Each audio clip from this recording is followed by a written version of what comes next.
Assalamualaikum warahmatullahi wabarakatuh.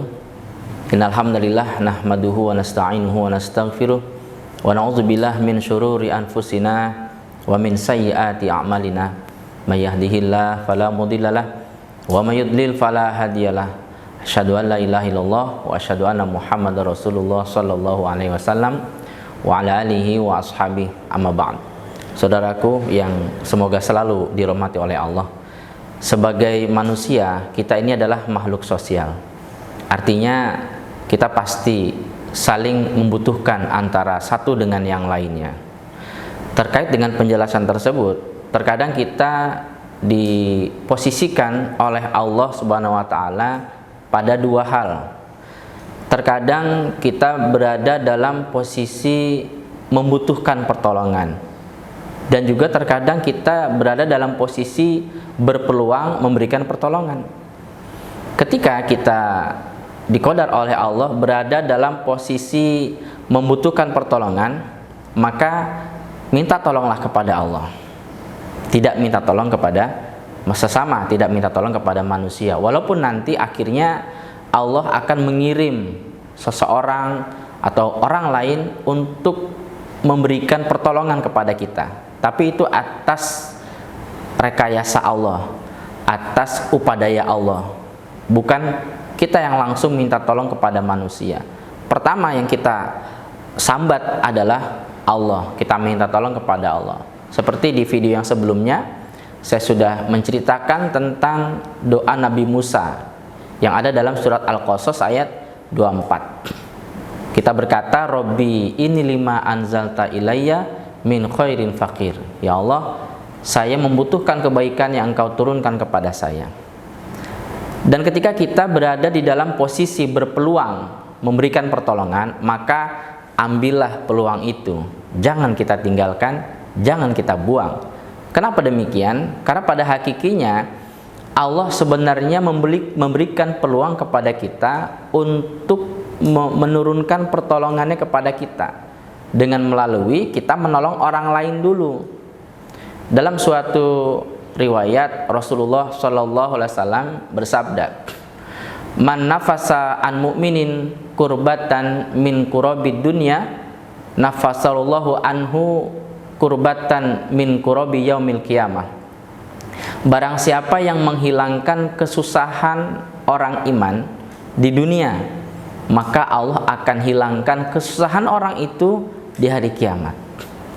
Kita sangat berharap di hari kiamat berjalan dengan mulus untuk menuju surga. Padahal kita tahu ketika bangkit di hari kiamat dalam keadaan bumi diganti oleh Allah dengan sesuatu yang bisa menghantarkan panas, matahari didekatkan, tidak berbusana, tidak bersandal, tidak pakai sandal, dan orang-orang ada yang berenang dengan keringatnya sendiri, sangat menakutkan. Kemudian ditimbang amalannya, diberikan buku catatan amal, melewati titian di atas punggung neraka jahanam, barulah kemudian bisa minum telaga Kausar. Kita sangat berharap oleh Allah kesusahan-kesusahan kita nanti di hari kiamat dihilangkan oleh Allah. Caranya adalah kita hilangkan kesusahan orang lain. Kalau kita hilangkan kesusahan orang lain, maka Allah akan hilangkan kesusahan kita. Kemudian hadis yang selanjutnya adalah waman yassara ala mu'sirin yassarallahu anhu fid dunya wal akhirah. Barang siapa yang memberikan kemudahan kepada orang yang sedang kesulitan, ini mirip-mirip dengan kalimat yang sebelumnya. Barang siapa yang memberikan kemudahan kepada orang yang sedang kesulitan, maka Allah akan memberikan kemudahan untuk dia di dunia dan di akhirat. Nah, kalau yang kedua ini lebih banyak untungnya. Kita lihat ada orang yang sedang kesulitan, kita tolong dia, kita bantu dia, maka Allah akan hilangkan kesulitan-kesulitan kita di dunia dan di akhirat. Di dunianya kita selalu mendapatkan pertolongan, di akhiratnya juga ditolong oleh Allah. Jadi jangan kita kemudian diam ketika ada peluang dari Allah, kita bisa nolong orang lain. Jadi pada hakikinya Allah akan berikan kita pertolongan. Tapi sebenarnya dalam kita menolong orang lain bukan ingin mendapatkan balasan yang sifatnya duniawi. Sebenarnya niat kita yang pertama adalah mengharapkan rahmatnya Allah, mengharapkan pahala dari Allah, mengharapkan kasih sayang Allah. Tapi karena Allah itu Ghafurun Syakur, Allah Maha Pengampun, Allah Maha Bersyukur, maka Allah berikan bonus kepada hambanya yang berbaik hati. Karena memang pada prinsipnya adalah Allah berfirman, hal jazaul ihsan ilal ihsan. Tidak ada baik pembalasan kebaikan kecuali kebaikan pula. Jadi jangan kita kemudian membiarkan saudara kita yang sedang kesulitan. Paling tidak minimal kita mendengarkan apa penjelasan dia, apa keluh kesah dia, apa curhatan dia tentang kesulitan yang dialami, sehingga dia merasa kesulitan yang ada di dalam benaknya itu bisa tertumpahkan. Walaupun mungkin kita nggak bisa membantu lebih banyak ya, syukur-syukur kita bisa membantu lebih banyak sehingga kesulitan itu hilang sampai dia akhirnya bisa tersenyum. Yang tadinya dia cemberut, yang tadinya merengut, akhirnya bisa tersenyum. Kemudian waman satara musliman satarallahu lahu fid dunya wal akhirah.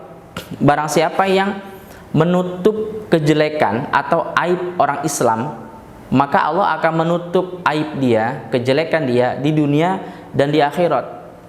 Nah, ini terkadang berat ya, praktek di lapangan.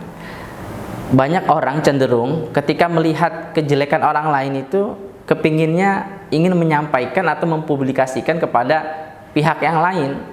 Apalagi ketika kita melihat kejelekan orang yang tidak suka dengan kita, kejelekan orang yang selalu berbuat buruk kepada kita. Itu keinginan kita adalah ingin menyampaikan keburukan dia yang kita lihat itu kepada orang lain. Padahal kata Nabi, barang siapa yang menutup kejelekan orang lain, maka Allah akan tutup kejelekan dia. Jadi berarti yang harus kita kerjakan adalah ya kita diam saja. Kita diam saja, cukup hanya kita yang tahu. Kebetulan Allah perlihatkan kepada kita tentang keburukan orang lain, itu bisa menjadi pelajaran bagi kita agar kita tidak melakukan itu. Maksudnya nasihat dari Allah langsung kepada kita. Jangan kemudian kita malah buka kejelekan itu kepada orang lain. Ketika kita diam, selesai di kita, habis di kita, maka kita tentu sebagai manusia itu banyak keburukan-keburukan loh. Kita sebagai manusia yang lemah, lupa, khilaf, itu pasti banyak kejelekan-kejelekan kita, kekurangan-kekurangan kita.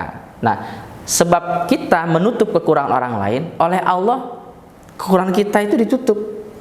Sehingga orang melihat kita orang yang datar-datar aja, orang yang bagus bahkan ya, tidak ada kekurangan. Sampai mungkin ada orang bicara kepada kita, saya kok lihat Anda sepertinya hidup Anda tuh bahagia-bahagia selalu ya.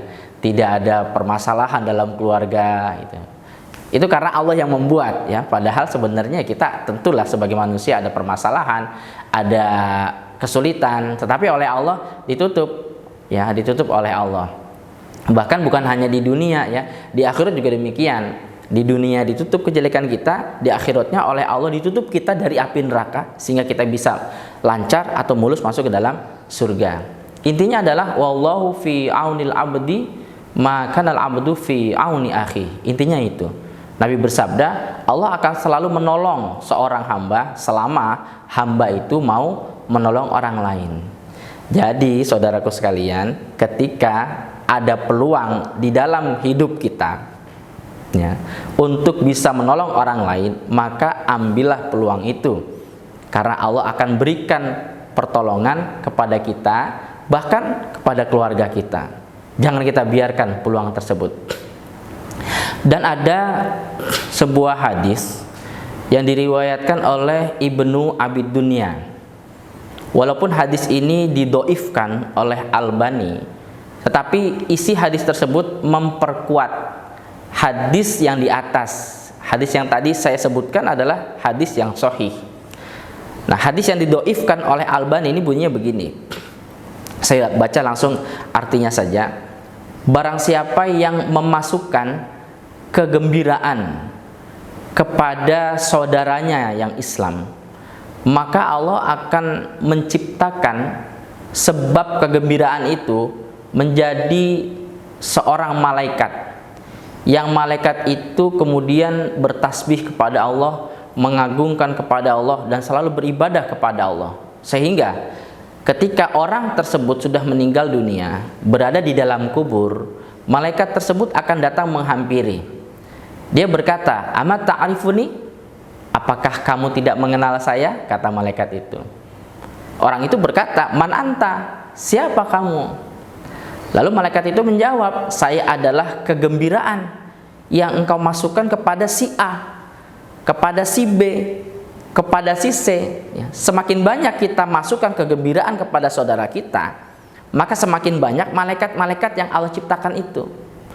Lalu malaikat itu bilang, "Saya akan menjaga kamu di dalam kubur ini, dan saya akan menolong kamu, membantu kamu nanti ketika bangkit dari kiamat, dan dalam ketika engkau diperiksa amalan-amalanmu, ketika engkau melewati atau melintas titian di atas punggung neraka jahanam, sampai saya antarkan engkau ke pintu surga."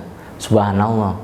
Hadis ini walaupun didhaifkan oleh Albani, tapi memberikan semangat kepada kita untuk berbuat baik kepada orang lain, yang dampaknya pasti baik. Kita berharap banyak kemudahan-kemudahan kita jumpai, terutama nanti di akhirat. Kalau di akhirat Allah berikan kemudahan secara otomatis, insya Allah di dunia kita pun akan diberikan kemudahan. Seperti gambarannya orang yang sedang mengurus dokumen penting, dia sibuk tidak bisa mengurus dokumen tersebut. Kemudian ada orang yang menawarkan jasa, "Pak, bagaimana jika dokumen itu saya ngurus? Kebetulan saya sudah sangat berpengalaman, ya saya tidak minta banyak-banyak lah ongkosnya, sekian saja," gitu. Kemudian deal, dibayarlah ongkosnya itu, kemudian diurus. Nah, orang yang tadi diurus dokumennya tetap dengan kesibukannya, kemudian dokumen tersebut selesai, diantarkan dan jadi selesai. Seperti itu saudaraku.